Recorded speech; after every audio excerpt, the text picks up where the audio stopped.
On April 17, 1955, Albert Einstein was hospitalized due to chest pain.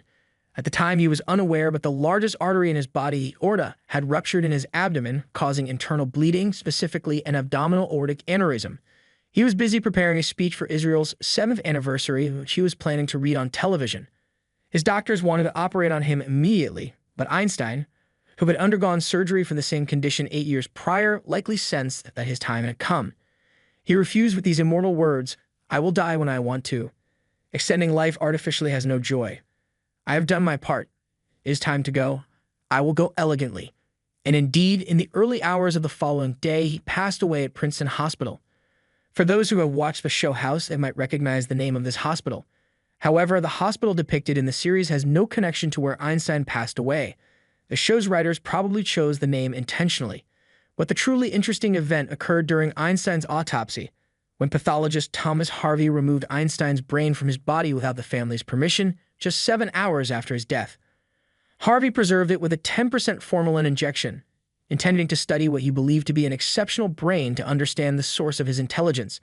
However, Einstein detested idolization and had requested his body be cremated and his ashes scattered secretly. Harvey had therefore violated Einstein's will. Not only did he remove Einstein's brain, but he also extracted his eyes and gifted them to Einstein's eye doctor, Henry Abrams.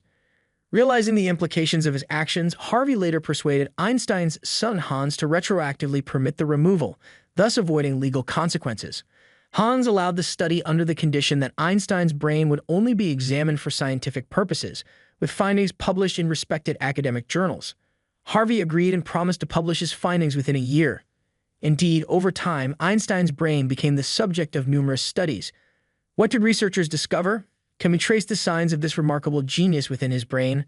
Let's take a look. During his school years, Einstein's report cards show high marks in algebra, geometry, physics, and history, along with satisfactory marks in other subjects, contradicting the myth that he struggled academically. While some teachers did not appreciate Einstein's attitude, particularly his tendency to smile during lectures, these anecdotes should not overshadow his overall success in school. The confusion surrounding his grades likely arose from the differences in grading systems between Germany and Switzerland, which led some to mistakenly believe his grades were poor. Harvey, the pathologist, was mesmerized by the potential secrets Einstein's brain might reveal, dissecting it into 240 pieces and photographing it. However, neither he nor his mentor was trained in neuroscience, as we failed to produce any significant findings in the promised timeframe. Harvey's obsession with Einstein's brain even led him to roam the country with it in jars for 3 decades, hoping to find experts willing to study it, yet without success. Finally, he returned the brain parts to a pathologist in Princeton. The first study on Einstein's brain was published in 1985, 44 years after his death. It found that Einstein's brain was smaller than average but packed with more connections and denser structures in some areas, particularly in regions associated with mathematical and spatial thinking. In photos of Einstein's brain, an extra groove in the frontal lobe and a unique omega-shaped formation in the motor cortex, likely linked to his early years of playing the violin, were observed. These structural differences may explain some of his extraordinary cognitive abilities. Research has shown that the brain is adaptable, shaping itself through experiences in a process called neuroplasticity.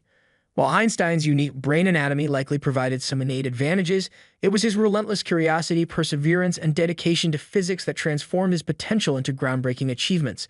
As studies suggest, genius is not simply the product of genes, brain structure, hard work, luck, or environment, but a combination of these factors in varying proportions. To those who may feel disheartened comparing themselves to a mind like Einstein's, remember that the power of neuroplasticity and cultivating the right conditions can enable remarkable intellectual growth. With every effort to learn and think deeply, your brain adapts, creating new connections. So next time you engage in learning something new, envision how your brain is physically changing and reshaping itself, adding a layer of satisfaction to the process. See you in the next video.